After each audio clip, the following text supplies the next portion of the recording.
पंजाब के लुधियाना में तेल और गैस की बढ़ी कीमतों के खिलाफ लोक इंसाफ पार्टी के कार्यकर्ताओं ने प्रदर्शन किया।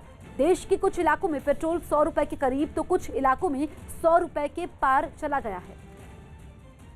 और यही वजह है कि लोक इंसाफ पार्टी की कई कार्यकर्ता इसका विरोध करने के लिए सड़कों पर उतर आए। प्रदर्शन में शामिल कुछ कार्यकर्ता अपनी नाराजगी जताने के लिए घोड़ा गाड़ी पर बाइक और सिलेंडर लेकर चढ़ गए।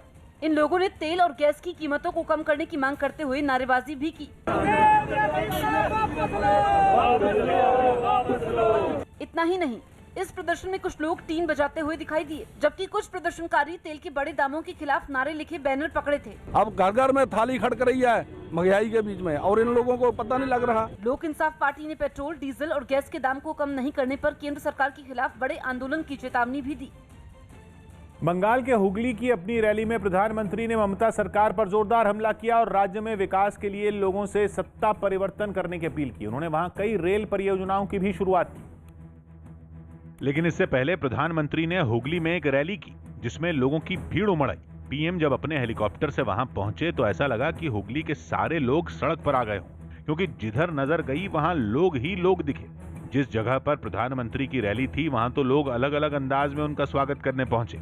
किसी ने प्रधानमंत्री का मुखौटा लगाया तो किसी ने बैंड बाजे के साथ उनका स्वागत किया। पीएम मोदी की जनसभा के लिए हुगली मैदान में डनलप ग्राउंड जो है यहाँ पर भीड़ इकट्ठा हो गई है और जो कार्यकर्ता हैं, जो भाजपा के लोग हैं, उनमें उत्साह साफ तौर पर देखा जा सकता है। प्रधानमंत्री जब मंच पर पहुंचे तो लोगों के प्यार से उन्हें जो खुशी मिली वो उनके चेहरे पर दिखी, जिसके बाद उन्होंने उम्मीद जताई कि इस बार बंगाल सत्ता परिवर्तन की राह पर है।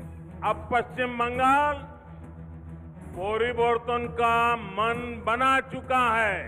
पीएम यही नहीं रुके, उन्होंने आरोप लगाया कि ममता राज में बंगाल का विकास थम गया। माँ, माटी, मानुष की बात करने वाले लोग बंगाल के विकास के सामने दीवार बनकर के खड़े हो गए हैं। पीएम की हुगली की रैली में मंच पर उनके साथ पार्टी के बंगाल के कई बड़े नेता मौजूद रहे, जिनमें टीएमसी छोड़कर बीजेपी में शामिल हुए शुवेंदु अधिकारी और राजीव बनर्जी शामिल हैं। वहीं पश्चिम बंगाल में सियासी जमीन मजबूत करने में जुटी बीजेपी ने अपने चुनाव प्रचार अभियान को और तेज करने का प्लान बनाया है। न्यूज 18 के यतेंद्र शर्मा की रिपोर्ट है कि बंगाल चुनाव के लिए बीजेपी 1500 से ज्यादा रैलियां करने की तैयारी में है।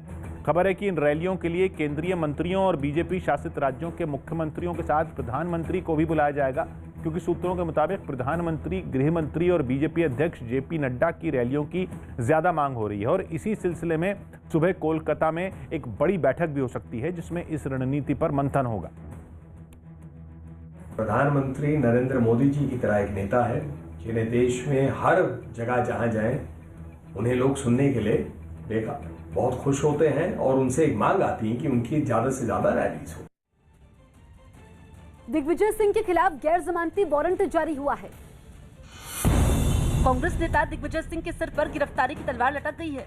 हैदराबाद की एक अदालत ने दिग्विजय सिंह के खिलाफ मानहानि के एक मामले में एक भी बार पेश न होने पर गैर जमानती वारंट जारी कर दिया। राजस्थान सरकार ने कोरोना के मामले फिर से बढ़ने के बाद जोधपुर में 1 महीने के लिए यानी 21 मार्च तक धारा 144 लगा दी। इस दौरान शादी में 100 से ज्यादा मेहमान बुलाने पर भी रोक रहेगी। अमेरिकी अंतरिक्ष एजेंसी नासा के मंगल ग्रह पर पहुंचे रोवर ने लाल ग्रह की सतह की अनोखी तस्वीरें खींची है, जिसमें रोवर ने पहली बार मंगल ग्रह पर किसी यान के उतरते समय की तस्वीरें ली। यूपी के फिरोजाबाद में एक बुजुर्ग की कुछ लोगों ने डंडों से पिटाई कर दी। आरोप है कि पीड़ित की बहू के भाइयों ने उन पर हमला किया। पुलिस सीसीटीवी के आधार पर जांच में जुट गई है। तमिलनाडु के रामेश्वरम में डीएमके ने तेल के बढ़े दामों पर केंद्र सरकार के खिलाफ प्रदर्शन किया। राष्ट्रपति रामनाथ कोविंद आज 2 दिन के गुजरात दौरे पर जाएंगे, जहां वो गांधीनगर में केंद्रीय यूनिवर्सिटी के 3रे दीक्षांत समारोह में हिस्सा लेंगे। यूपी के मेरठ में झूठी शान की खातिर हत्या का मामला सामने आया है। आरोप है कि 3 लोगों ने उनकी बहन के साथ लव मैरिज करने वाले आदमी की चाकू से गोदकर हत्या कर दी। इस मामले में पुलिस ने एक आरोपी को गिरफ्तार करने का दावा किया है। मुंबई के घाटकोपर स्टेशन पर एक चलती लोकल ट्रेन में चढ़ने की कोशिश कर रहा एक यात्री अचानक प्लेटफॉर्म पर गिर पड़ा। गनीमत रही कि तभी एक रेलवे की महिला पुलिसकर्मी ने उसे खींचकर उसकी जान बचा ली।